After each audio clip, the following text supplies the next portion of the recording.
if you want to put stars on a hospital, then every hospital must have at least 10 stars. Not 9, not 8, not 7, but 10. And accreditation is a process, a system that will encourage us to do the right thing. And one of the most important part, and you mentioned it, is the safety of patients. When an individual walks into a hospital, is it a safe place for them to be? And you mentioned about the doctors being sued. I must confess that when I came to Thailand, I thought that the physicians were very fortunate in not being sued because the patients often had every right. And the biggest problem in Thailand was the communication between the physician and the doctor. It was a real problem. So when the accreditation program started, I was very adamant that the hospital must have a medical staff organization, a system where they can teach one another. Like accreditation is an educational process. But being a physician, you don't stop learning when you finish university. It is an ongoing process of education. And that includes the safety of the patient. We have to communicate with the patient.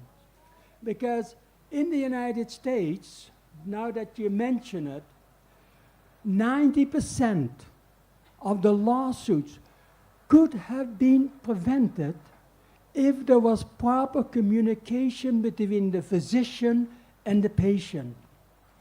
And here in Thailand, 20 years ago, that was lacking. I would like to kind of go around and see what the situation is today. Have the physician learned how to communicate with the patients? You'll have opportunity to visit some hospital next week and see how the physician communicate with each other and with the patient and also with other professionals. And what do you how do you deal with the situation? Because you are the hospital administrator, how do you build the environment that the physician will come together and work as a team within the medical staff organization or with other professionals? We have to consider that we in the hospital is a body of people together. When you look at your own self, at your own body, you have many members. But each member is dependent on the other members. Your head cannot do something that might be has an adverse affection of your feet. Your feet and your mind have to work together. Your stomach and your balls have to work together to make it go. And in the hospital, we have to learn to work together, to respect one another's professional knowledge and use it so that together we can make it safe for the patient. That answer? Okay, we'll come back to this in detail later. And is there any question? อาจารย์จิตเชิญครับ You know, there are two accreditation systems in Thailand, one for the hospital, one for education. อาจารย์จิตเชิญข้างหน้านะครับ กล้องจะได้เห็นด้วยครับ All right. I'm recalling before I was a director of a hospital. Now I work as president of the university. And we also encounter two systems, one for hospital accreditation and the other one for accreditation system for the university education system. Now, I see a lot of contrast between the two. I'm wondering, in your opinion, what make a good accreditation system? What elements do you need to have in the accreditation so that people would participate and you can further the accreditation system forward? There are three elements. The first is an interdisciplinary approach. We have to learn not to look at ourselves, but look at the interest of other people. We must learn to work together as a team in order to meet the common goal, whether it is education or whether it is medical care or the accreditation system. What do you mean, we? We is the organization or No, or the hospital or what? What do you mean by we? we, To work together, what is we? we are the individuals, not the hospital, not the accreditation system. Those are just names that we use. But we as individuals have to work together. We as individuals have to teach, educate. We as individuals provide the quality of care. It is not the system that provides quality. It is the individuals that provide quality and provide the care. เข้าใจ? No? But accreditation part and the provision of care part, there are two. One look after the other, right? So what makes the accreditation part a good part? That's what I'm trying to say. Someone that would further accreditation process and further quality. You see what I mean? Yes, Individuals yes. cannot work that way. Okay. But the accreditation system, the institute, must have some quality, desirable quality that would encourage hospital to try to work towards a good quality and safe care. The most important concept of the accreditation process is that it is an ongoing educational process. The university have an educational process whereby people learn. The accreditation is also a learning process. It is not something that you dictate. This is the way you provide quality. It is we learn how to provide quality. What do you have on there? So you can, this is your word at that time, and this the foundation of the accreditation system, that HA is an educational process, not an inspection. And for the educational process, is started with self-assessment and self-improvement. And the external evaluation is just some of the external peer that visit the hospital from time to time, and the real quality is something that created by the hospital staff themselves. And because of this concept, I can start from this one. Is the question for you that why do you say this statement to us 20 years ago when we started the program? Why do you emphasize this? Is it from the Canadian system, or you see something from the problem at the time and you try to prevent something? Is it the same or different from Canada system when you talk about the accreditation is an educational process? Yes, there is a definite difference from the United States or from Europe and from around the country. You will find that the healthcare system is based on a system of doing things. And in Thailand, we were successful in making the accreditation program to focus on the individuals that we serve. In other words, whatever we do, we want to do it to the benefit of the other person, whether it is for the benefit of our colleagues or for the benefit of the patient. We as healthcare providers don't do things because it is good for us. We do things because it benefits another person, it benefits the patient. That's why we're there. It is, we are patient-focused.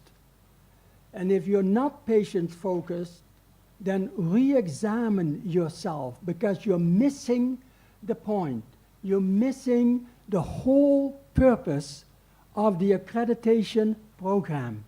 The accreditation program is a learning process to do what is best for the other person, not what is to benefit of yourself. You're learning, and that perhaps is a benefit, but you do it for the patient. You're focused on being or giving a service to the other people and to the patient.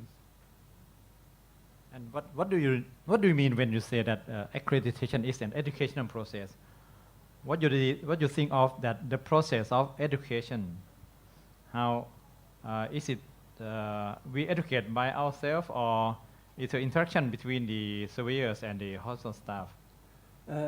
Very much. When we are in the learning process, we do not learn by ourselves. We learn from the other people. We teach one another on a constant basis. It is an ongoing process where we constantly learn. We learn from our own mistakes. That's true. But you also learn from the mistakes the other person makes. So you look at it and you work together. You learn together. It means that the accreditation process has to encourage the environment of learning between the hospital staff. And this means that we have to change the mindset of the people to be an open mindset, that we can accept that we use the adverse events or our mistake for learning. And it's not easy for the hospital staff to accept that there was some mistake in the hospital. Even though we try to say that we try to not to use the blame culture, but to look at the system.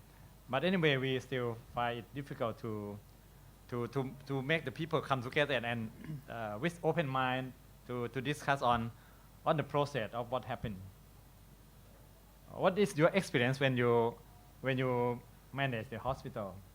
When you find something, some mistake? See, it is a learning process, but it is also a teaching process.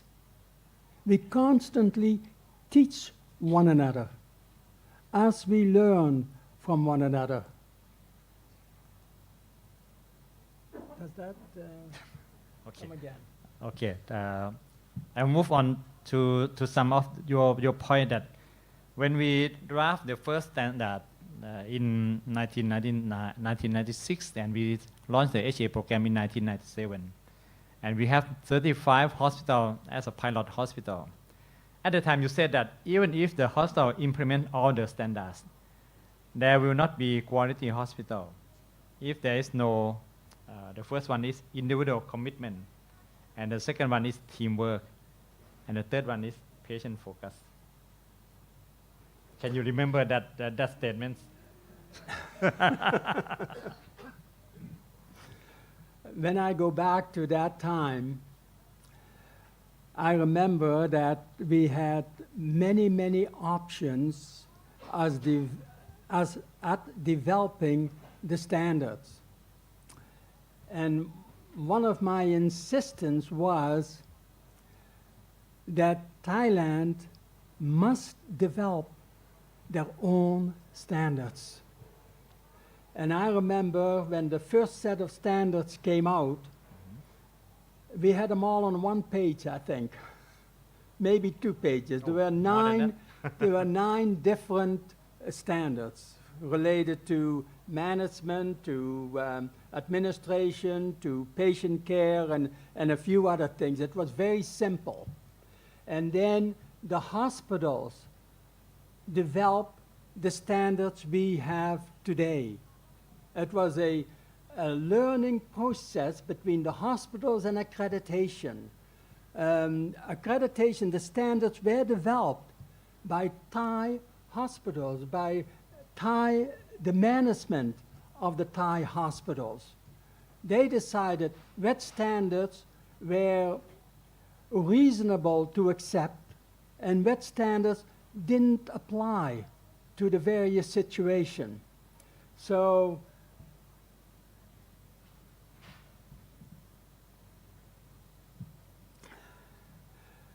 standards don't mean anything unless you have the personal commitment of people who want to, who have a desire and who want to make things better. Standards don't improve things. Those are just guidelines that we use, but it is the commitment of individuals that is necessary in order to accomplish. You have a goal. Standards will not accomplish that goal for you. It is people, and what people do, that will accomplish the quality. Quality cannot be created by standards. Standards are just a guideline, just a tool that helps us in doing the right thing. It makes us think. It makes us sit down and evaluate ourselves. It is important for us to know what we are doing and to examine that, and then to decide, are there other options? Are there better ways of doing it? And the standards perhaps can assist you in that thinking, but the standards won't give you any results. It is people that have to do it. Can you remember the 5 questions that you asked us when we went to one of the hospitals in the southern part to demonstrate the survey process? At that time, we haven't finished our standards, so Tony used this simple 5 questions to survey the hospital. And can you remember that? I can remember it very well. And I want to ask you the same question. You don't have to answer it. But if I would ask you, what are you doing? Why have you chosen the profession in healthcare? What would your answer be? Think about it. And then ask yourself, why am I doing it? Why did I choose a career? Why did I choose to be a nurse? Why did I choose to be a doctor? Then you ask yourself, what I'm doing, am I doing it well? Am I doing the right thing? Or are there ways of doing things better? We also have to ask ourselves sometimes is, why do we exist? Why are we here? What's the purpose of my life? I have chosen a career in the healthcare system. Why did I do that?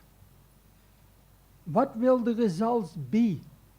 And again, ask yourself, am I doing that for my own satisfaction, or am I doing that for the benefit of the other person?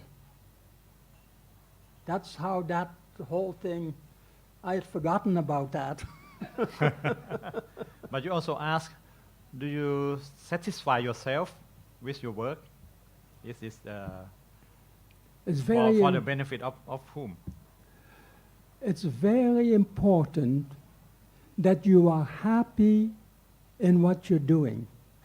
If you're not happy, if you're not satisfied, you cannot serve the other person. It's impossible. If you're not happy, if you're not satisfied, quit your job and find something else to do. Because real satisfaction comes from serving other people. It's so beautiful when a patient comes to the hospital and is sick, and because of your judgment, because of your treatment and the way the patient is treated, after 3 or 4 days they walk out of the hospital as a complete, healed individual. What is more satisfying than that? Because you have accomplished your goal in serving the other person and making them better. I hope that if we believe you, not many hospitals will be closed because of the people quit from the job. Okay, from this 5 questions, we make it to our family with the cycle of learning and improvement. That is the Plan, Do, Study, Act or Design, Action, Learning, Improvement. That's fit very well with your question. I will come to something that you have also. I remember when we visited hospitals right at the beginning, and then I would ask management the questions, why are you here? Why does the hospital exist? And then who benefits from the hospital? Why are you doing it? How are you doing it? And then we start talking about what's the purpose of the hospital being there? What is its mission? What is the goal of the hospital? What do you want to achieve as a hospital? And we have to think about those things constantly. Why am I here? What is the purpose? What is my goal? Or what is the goal of the institution? And how well are we meeting that goal? We have to constantly evaluate not only our own self, but as a unit, the hospital together. We're part of the accreditation program, and I'm sure you have heard of the self-evaluation process. The self-evaluation process doesn't mean anything unless you're willing to look at yourself as an organization and are willing to make the changes. The term purpose inspires us to be the main component of what we use the tools that we call 3P: purpose, process, performance, and purpose is the first one that we have to think of. Once we visit a hospital, and the hospital make a very beautiful environment, green courtyard. And Tony, during his walking around, he said that, oh, this hospital is not patient focused. It's a system focus. Can you explain that? At the time, I didn't understand the difference between system focus and patient focus. I think it's so beautiful why you said that it's not a patient focus. Usually, when I walk into the hospital, I would love to sit in the outpatient department, just sit on the bench and observe what goes on. And you soon find out whether the hospital is patient-focused or system-focused. When the staff sits and does according to what the rules and regulations say, that you have to gather certain information from the patient, you have to do certain things for the patient, but there never is any personal contact with the patient.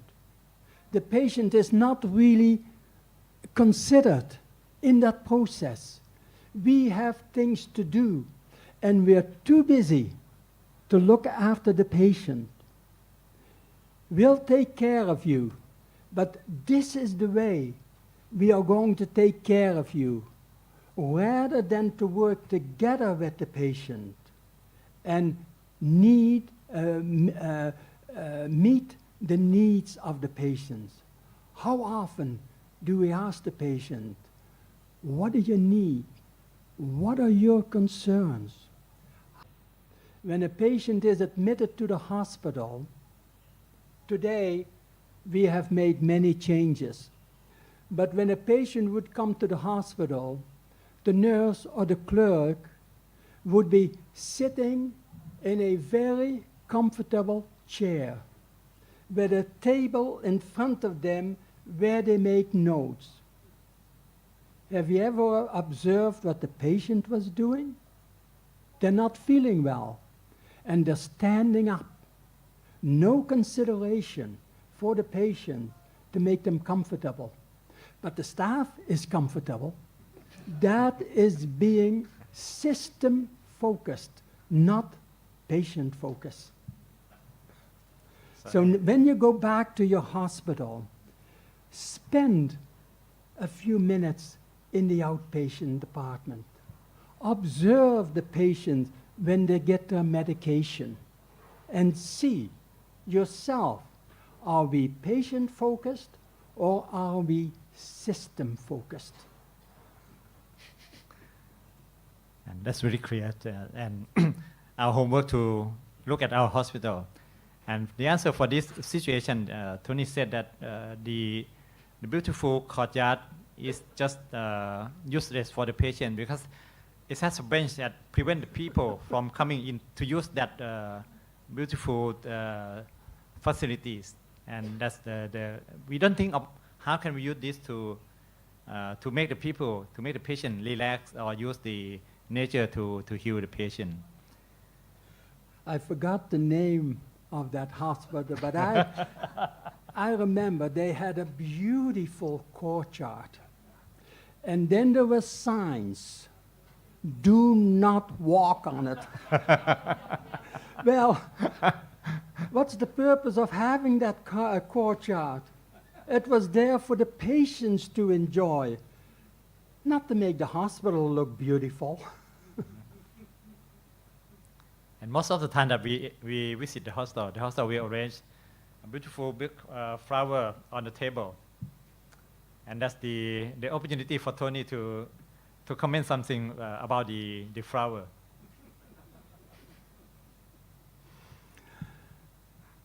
When we look at the hospital as a whole, we have many different functions. You have the nursing, you have the diagnostic unit, you have the pharmacy, you have the physicians, you have the housekeeping staff, you have the maintenance staff, and how well do they appreciate one another? So if I would ask you, you take that off. Take this slide off. If I asked you, what did you see on that slide? What was it? What did you see? Anyone? Were there a few dogs on there? Or maybe a few cats? Or what did you see? You saw flowers, didn't you? Then, what were the colors of the flowers? Were there only flowers that you saw? Were there any leaves in there? What held the flowers together? Did you notice that there was a vase? And how did the vase keep on standing? Did you notice there was a foot on it, the bottom part? This is what the hospital is like. Sometimes we see only the flowers, but we do not see all the other units that keep the flowers together.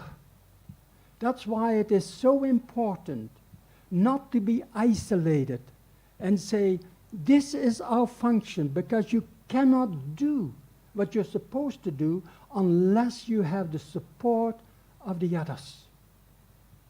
So if you consider yourself to be one of the roses in there, that's good. If you consider yourself to be one of the leaves in there, that is good. People will see that. But oftentimes, you need, or we all need the support of the diagnostic units. You don't see the diagnostic units. Often, we are dependent on the housekeeping. Can you imagine if we didn't have any housekeeping in the hospital? The infection rate would just go sky high. How does the equipment that you use, how is it being maintained? Have you ever considered the maintenance staff, that they are part of holding up the flowers?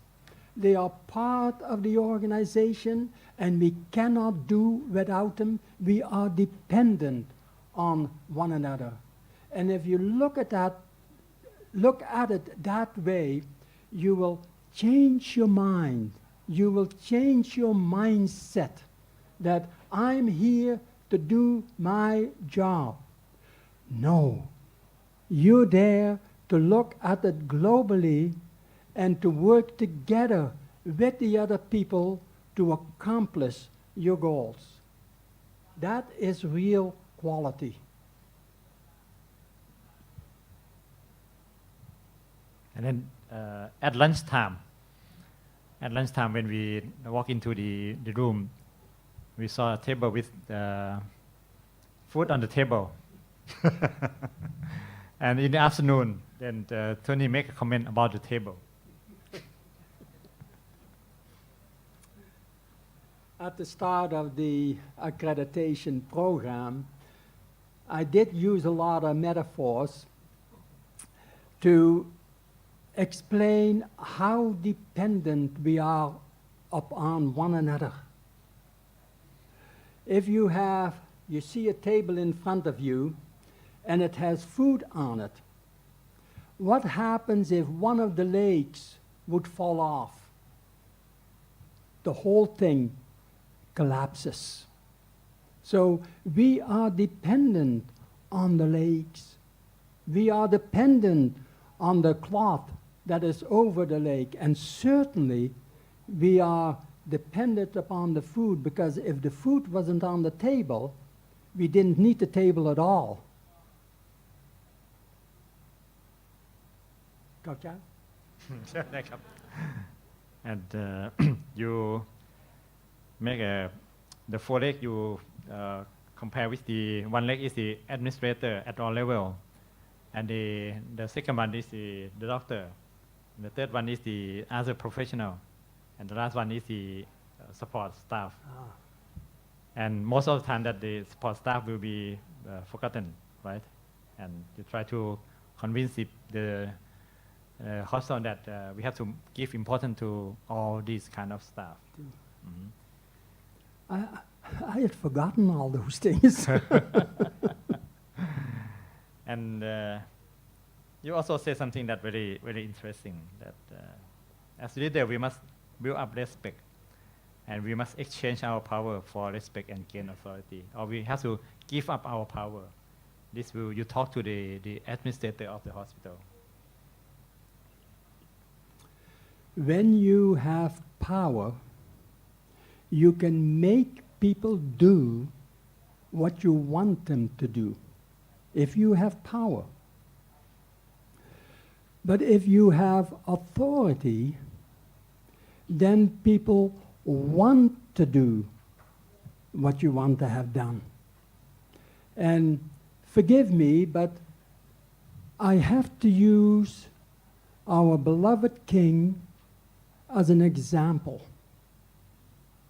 The king of Thailand does not have power. But wow, does he or did he have a lot of authority? People want to do what he wanted to have done. Look at all the projects in the north that the king supported. People, just because the king asked, they wanted to do it. And in the hospital, it is the same thing. The medical director, if they have power, they can make people do what they want them to do. But inside the heart of people, the inner power of people is not with them. We have to give up.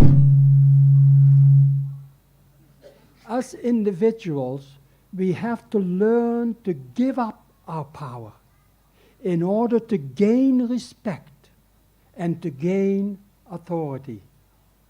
Quality is not possible by telling people what to do. Quality is only possible by having people wanting to do that. Because you as an individual, at any level of the organization, has diminished your power, gained respect, and gained authority. That's the way you get things done. That's the way towards accreditation. Thanks for giving us the different meaning of power and authority. But we are still afraid that we have fear to give up our power. How can we change our behavior in giving up, not to use power and to gain authority, and how we can get that authority? I remember when I was a young man, and when I finished my training, I became the administrator of the first hospital. And I thought that I had a lot of power. I was the administrator, and I was going to dictate to people that they must provide quality. And the first thing I learned was I cannot do that on my own. I need the support and the commitment of other people. That's when I start to learn how to work as a team. And you had the management team. Together we made the decision. I gave up that power. And I gained respect because I valued the contribution other people made to the organization. You're not by yourself. You cannot do it by yourself. If you try, you will fail unless you have the power and force the individuals to do. But with their inner power, they don't want to do it. And you lose respect and you lose the authority. Who cares about power? You'll never accomplish your goals if you use power rather than authority.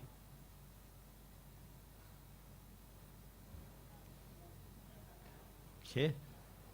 Then we get out of the building to the many hospitals have a beautiful garden, and Tony talk about watering of the garden, of watering of the plant.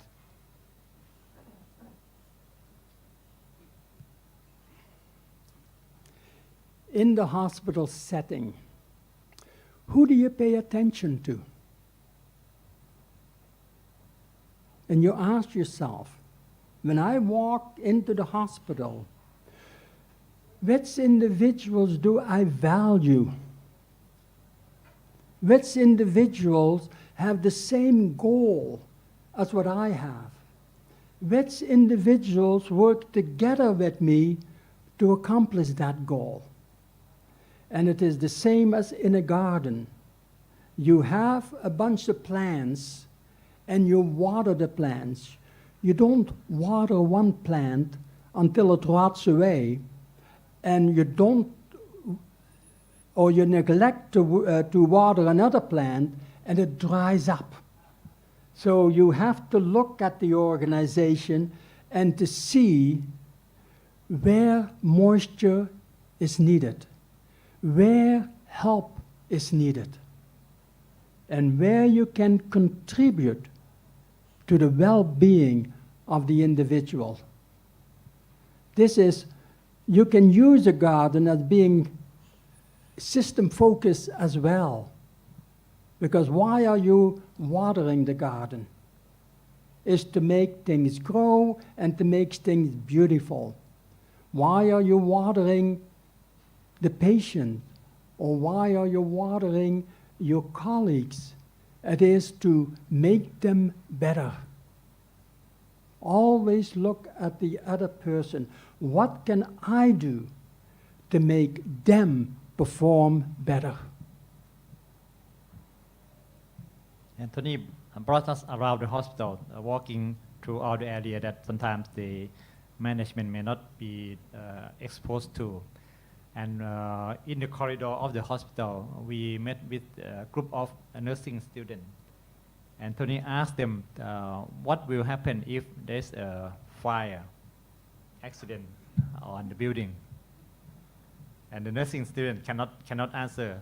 And we think that it's not the duty of it's not the duty of the nursing student to answer those kind of questions. So I asked Tony why you asked the nursing student that kind of question. Well, ask yourself the question. If you walk in your hospital and you ask someone, if a patient has a cardiac arrest, what would you do? And if the individual says, well, that's not my responsibility, that's not my area, that says something about the leadership in the hospital. It shows a direct neglect of communication. Everyone in the hospital ought to know how to react when a fire occurs. Every individual in the hospital ought to know what to do when there is a terrorist attack. Everybody in the hospital ought to know when there is a flood or a fire in the hospital. How do we communicate? How do we get people ready? This is all part of quality. Is it safe for the patient, and not only the patient, but is it safe for the staff to work in that environment?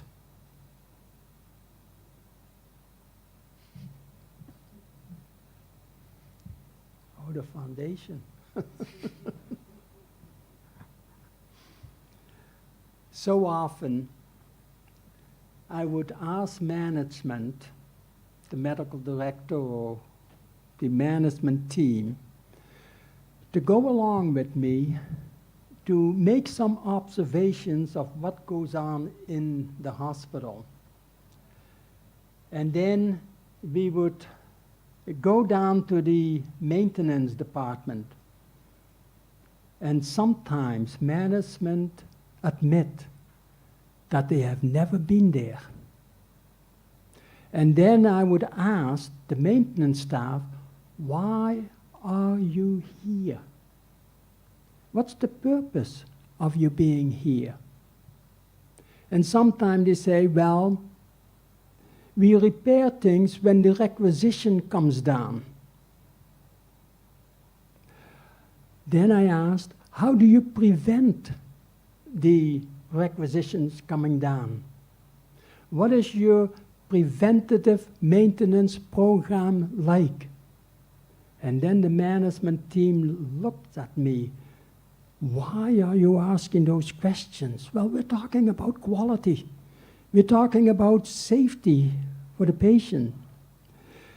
And then I explained to the maintenance staff, I asked them the question, we have this hospital. What holds the hospital up? What is it that prevents the hospital from collapsing? And then we draw a picture. And we have the hospital as a building, and it rests on the foundation. What happens if the foundation crumbles? The hospital will collapse. And then I use the metaphor. The maintenance staff is the foundation of the hospital. You are the ones that make sure that there is no cracks in the foundation. You are the ones that keep the physical facilities in tip-top shape so that the medical staff and the nursing staff can do their job in a safe way. You are very important in the provision of quality of care. If you fail, and if you don't do your job, the hospital will collapse. The medical staff, the nursing staff, the diagnostic staff won't be able to carry out their functions unless they have a facility that is conducive to the work that they have to do. So when you go back to the hospital and you see a maintenance personnel, think about it, how important they are for you to do your job. You cannot do it by yourself. You need the support of all the other people within the hospital. See that Tony can try to convince that the people at our unit are very important for quality of patient care, and not.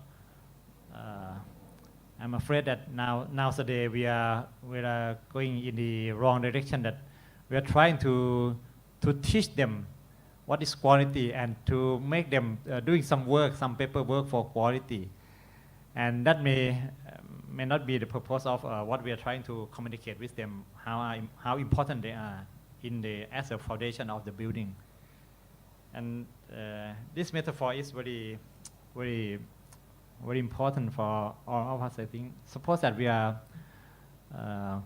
go up the Bayok Tower, the top floor of Bayok Tower, and Tony said. I sometimes observe, especially in the public hospital, that the medical director is very concerned about the Ministry of Health to make sure that everything the ministry wants is addressed. And they do not look at the other things. And I remember telling the story when I was at the Bayok Tower. They have a beautiful restaurant on top. and you can walk around and you see the whole city in front of you, and you see all the freeways and the buildings. It is really a beautiful sight. And then I noticed a gentleman standing there. He was staring out the window. And I was sitting and I thought, I have to go and investigate.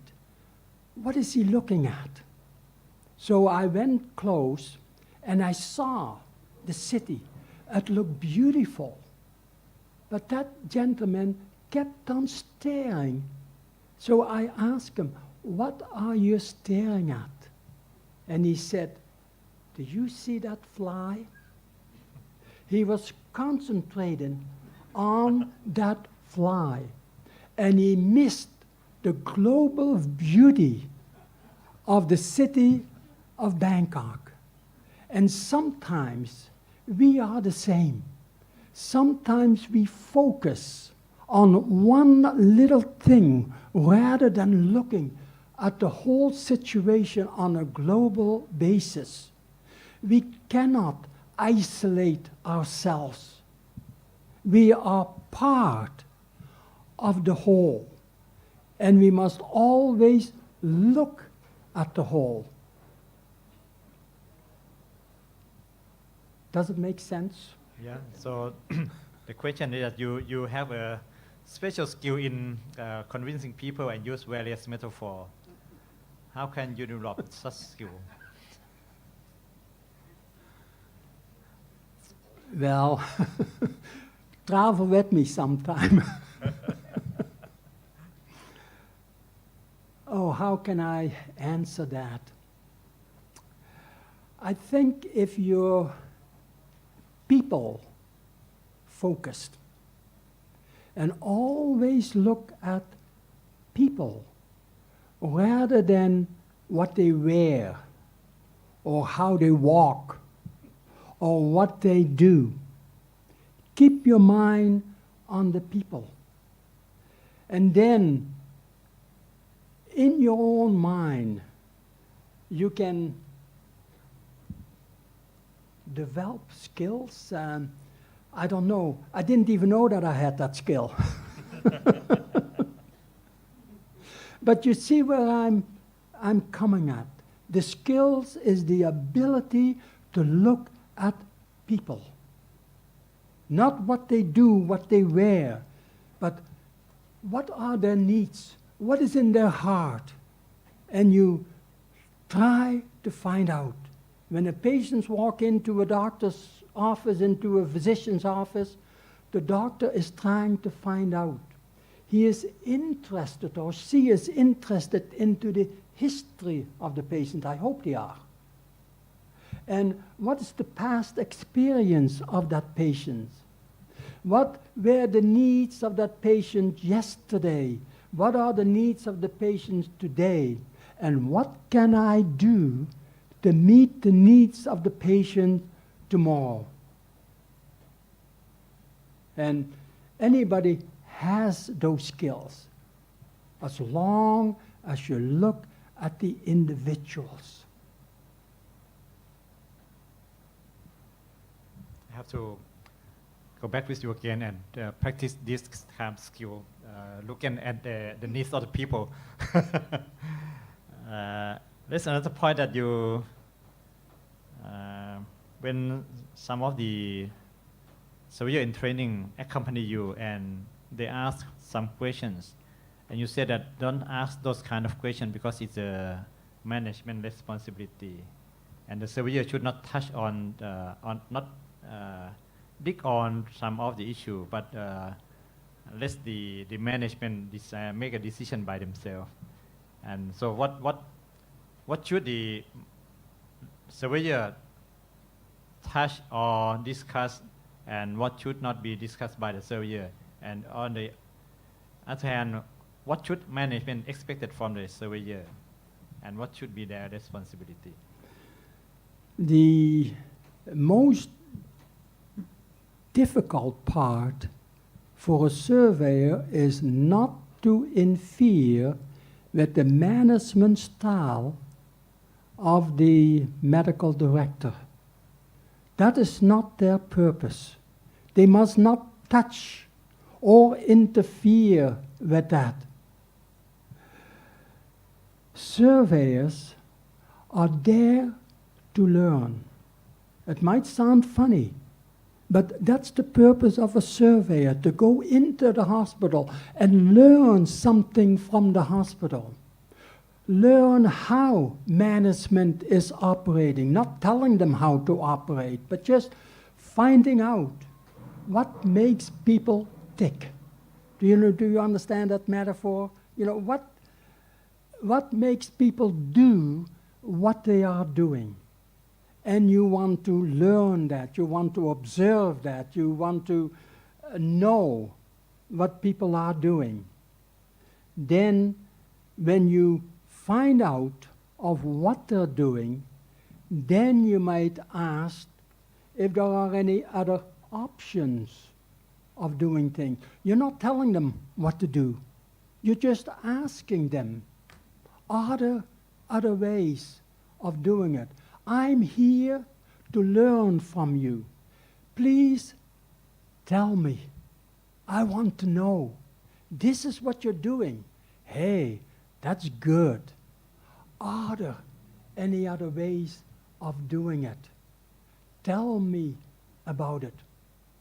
And then it makes management think that perhaps are different options. And when they suggest another option, zero in on that as a surveyor. And then you ask, if this is another option, how are you going to accomplish that? What process are you going to use in order to realize that different option? I'm not telling you, or the surveyor doesn't tell them that what they're doing is wrong. They're not telling them that the options are better. But how are they going to manage? What process, what system are they going to put in place in order to accomplish that goal? This is the purpose of the surveyor, is to help the organization look at themselves, ask the question, what are we doing it? Why are we doing it? Are there better ways of doing it? And usually it is the people in the hospital that have the answer and pull out. That's the purpose of a surveyor. Pull out those answers. Help the individuals to look at various options.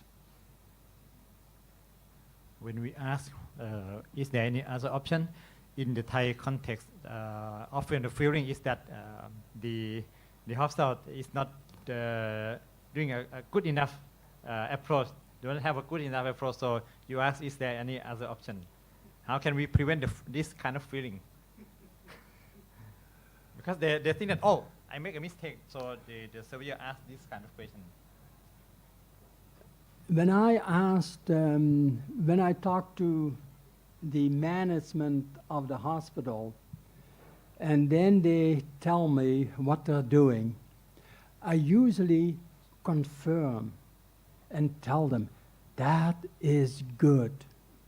Now, for my own satisfaction, your system may not work in another hospital. So what can you tell me? How can you teach me? What information can you give me that there might be other options for me to talk about that in another hospital?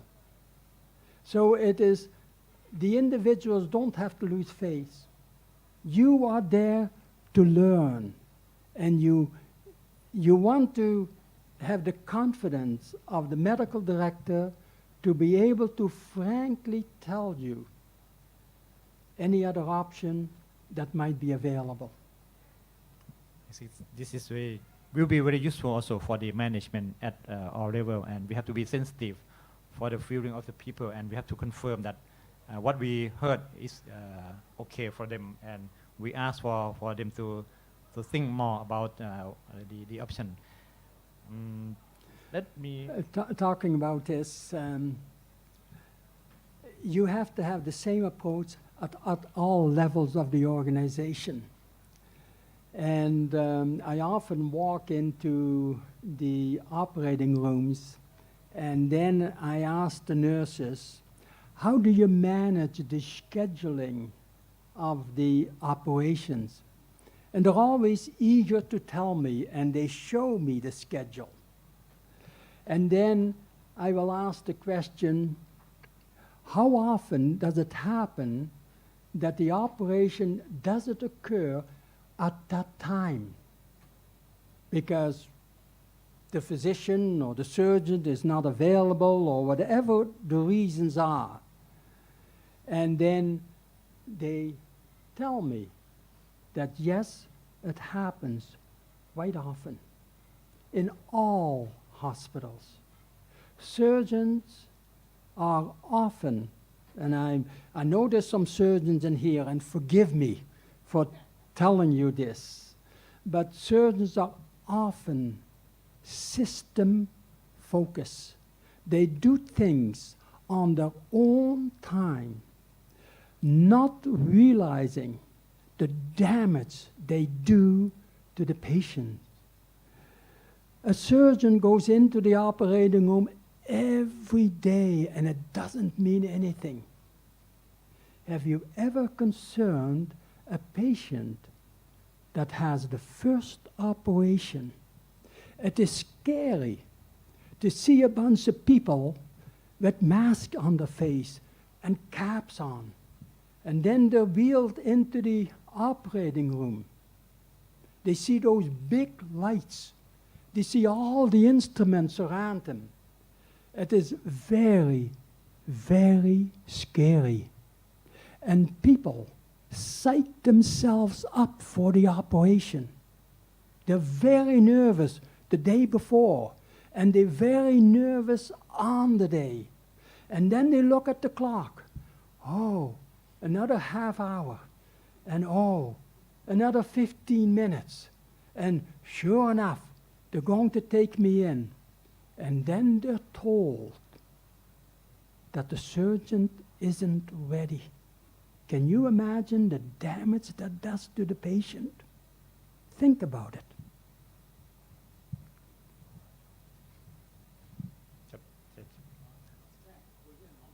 โอเคครับเชิญครับอาจารย์สมศักดิ์ครับ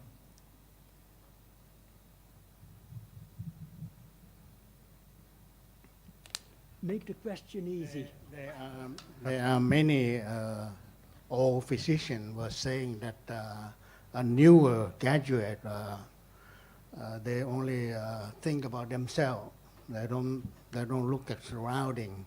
They don't care about other people. And it's so relevant with the 5 basic questions that Anuwat is posting, and also the table with 4 legs.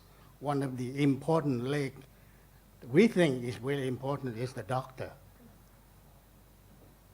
And in every month when we read the survey report to accredit or re-accredit the hospital, we found that many hospitals, a comment from the surveyor or the subcommittee member that this hospital, the physician doesn't get involved in the quality process. And the quality is down. Look at the score and all the report. They re-accredited each time, the score is down.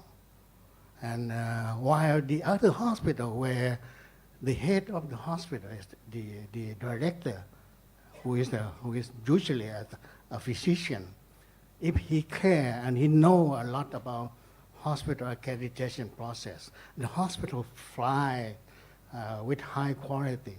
They can see it. We can feel it from the report. To get the physician involved is the problem here. one of the university hospital, they don't even have a medical staff organization. After so many accreditation, they say, I don't need it. We have a teacher council. In other words, the doctor are teacher in the hospital, in the university. So they belong to the council. And that council is doing, instead of the medical staff organization, this kind of thinking and the way that the hospital is going on, what can we do about this individual who is very important in leading the organization? Why do we need the physician to be a leader in the hospital accreditation process when the head nurse are so good at it? But they were not recognized. They need the director who is involved. Why?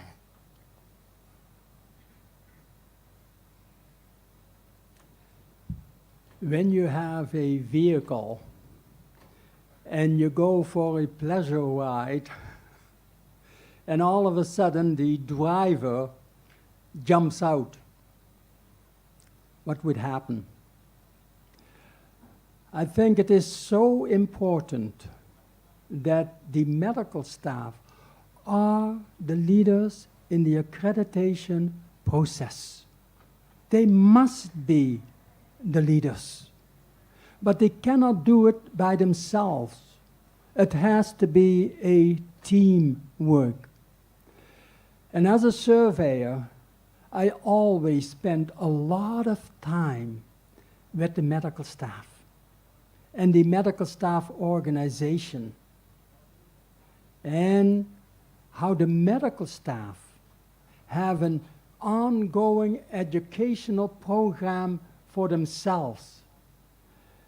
When we look at a hospital, you're really looking at two organizations. Don't get me wrong. Listen. You're looking at two organizations. You have the hospital organization and you have the medical staff organization. Whatever happens in the hospital is because of the judgment a physician makes. A physician decides what is going to happen. So if that is the physician's responsibility to judge on the type of treatment, then it is the physician's responsibility to be the leader. You cannot separate the two. How are we doing as a medical staff organization? Doctors cannot work on a solo basis. You cannot perform your duties well as an individual. You need the others. The medical staff is a team together that teaches and leads the other people within the hospital for the common goal of taking care of the patient. The question is, how can we bring the physicians on board?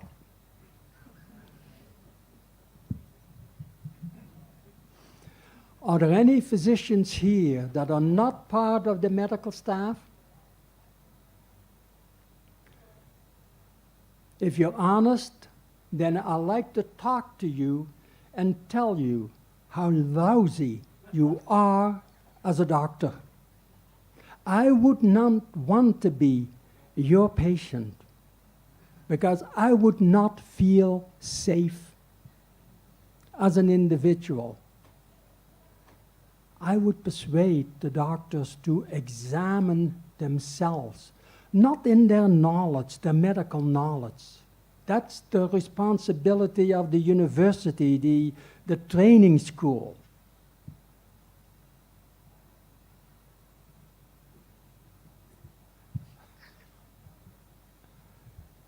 Anyone here that wants to challenge me on that?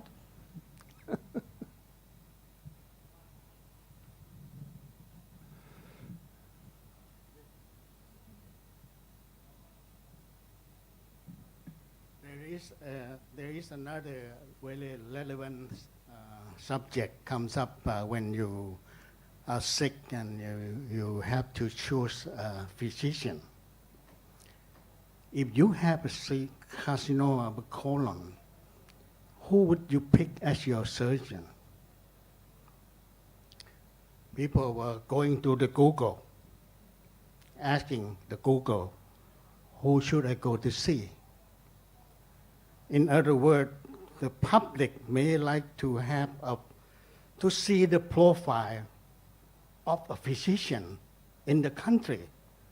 If they were sick with a certain disease that they think they need a specialist, they want to know the profile of that surgeon or physician. And the Royal College of Surgeons of Thailand asked me to chair a committee to evaluate and monitor the competency of Thai surgeons. And we have a meeting there. And most of the private sector from the private hospital say, we have it. Our medical staff organization are the one who screen what kind of a physician are we going to admit to the organization. But for the government sector, some of them said, I only have one surgeon. What do you want from me? What kind of competency you want? In other words, they were saying that if you have a really small number of surgeons, don't bother with me. Let me do my work. Things like that. Quality is not an issue, but we are talking about the quality of a surgeon, a competency. We need to have that in the profile. What kind of operation were you did? What kind of complication you were facing? And what is your mortality rate? But you should be able to put it in your profile. Is this the kind of thing that you think is relevant in the quality process and in the service plan?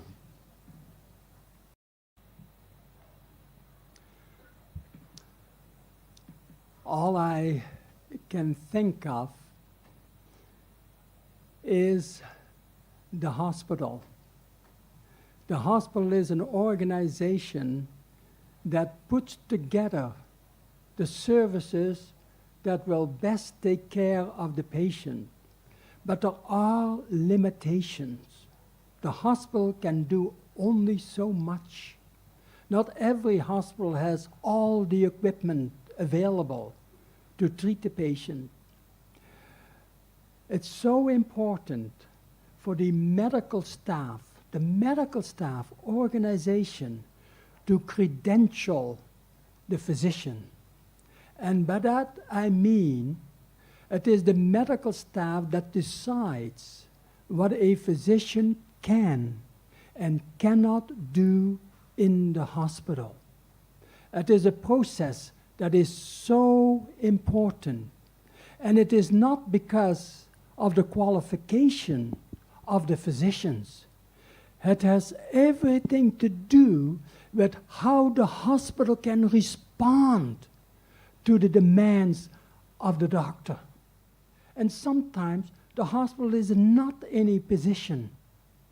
The physician may be qualified to do certain things, but the hospital doesn't have the nursing staff. They don't have the expertise. They don't have the diagnostic facilities to deal with those issues. So it is so important for the medical staff to know what the hospital is capable of doing, and then limit the physician's practice to what can be supplied to them. And the hospital must have a system in place. When a patient comes to the hospital and the hospital is not able to respond, regardless of the qualification of the physician, they must have a system in place to transfer that patient to where the proper help is available. And that is a function of the medical staff.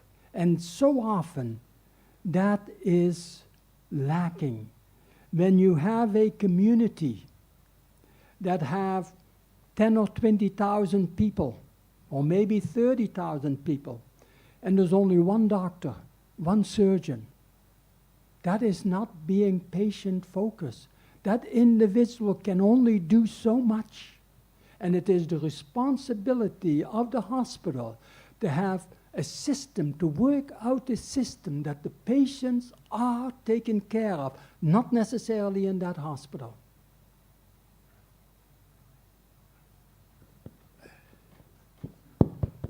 Well, Tony, I really enjoy your talk.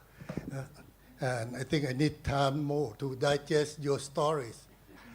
One question for you is the question that be in my mind so long.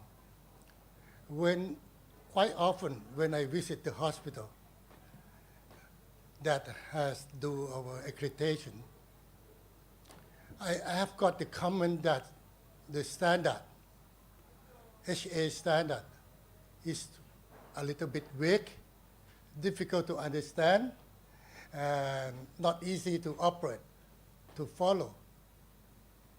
Some even said that JCI standard is easier to achieve for the hospital. What's your advice for HA? Because you helped develop this standard, right? You mean to say, what advice do I have for the surveyors?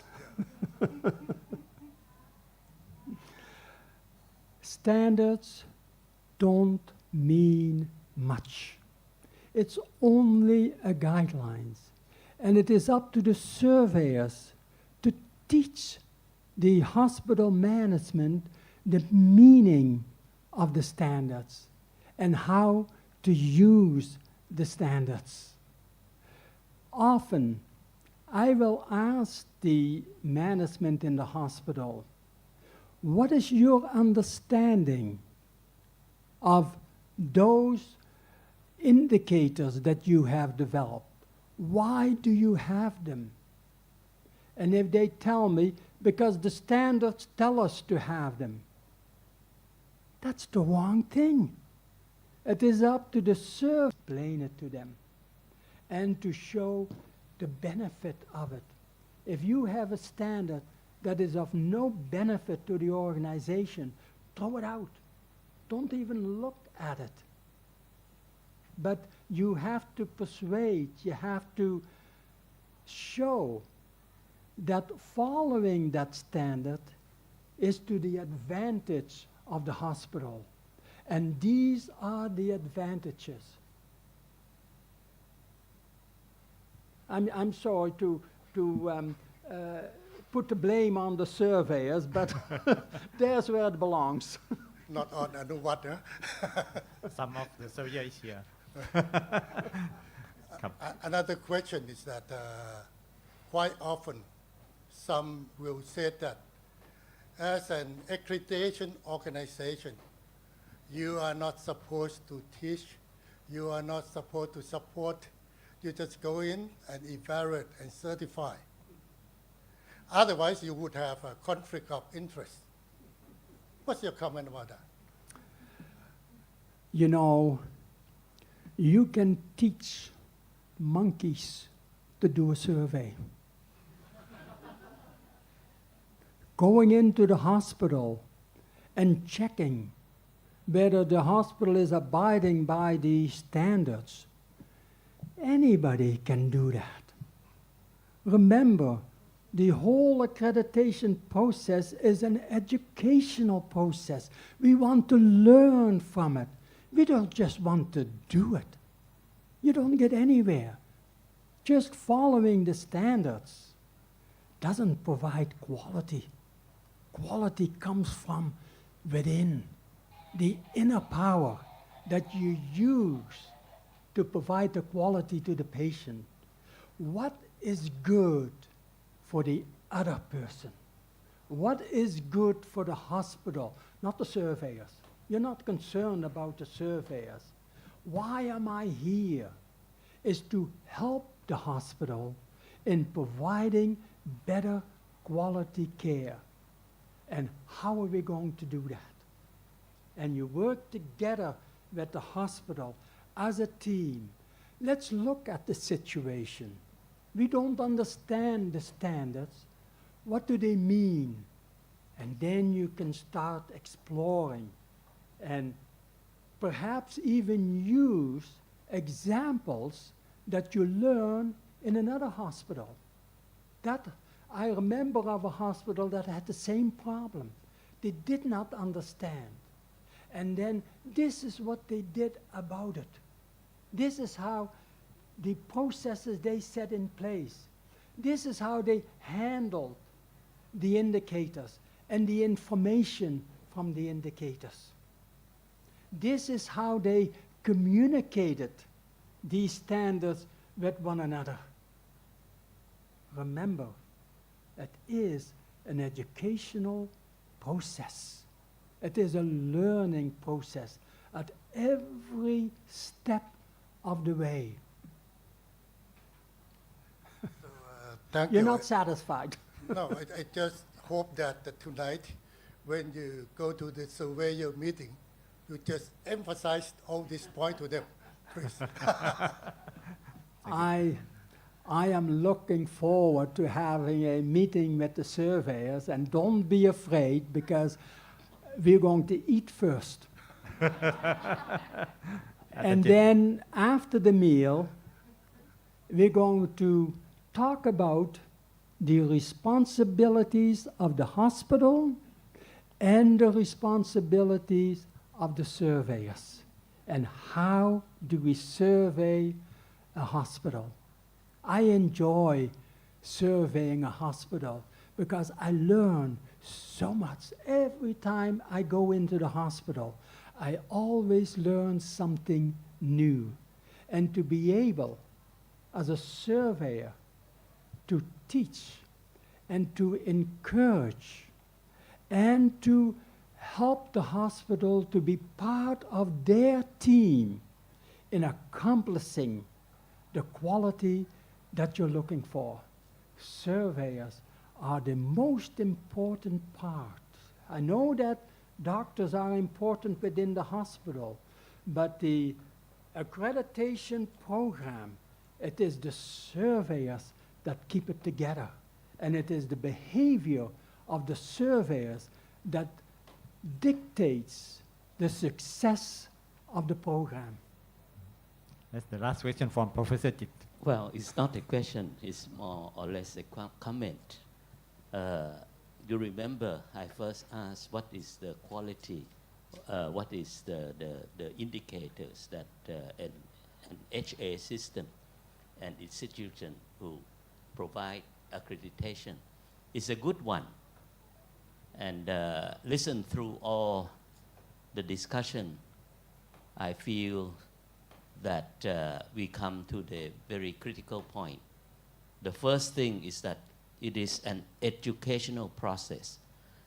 An educational process means teaching and learning.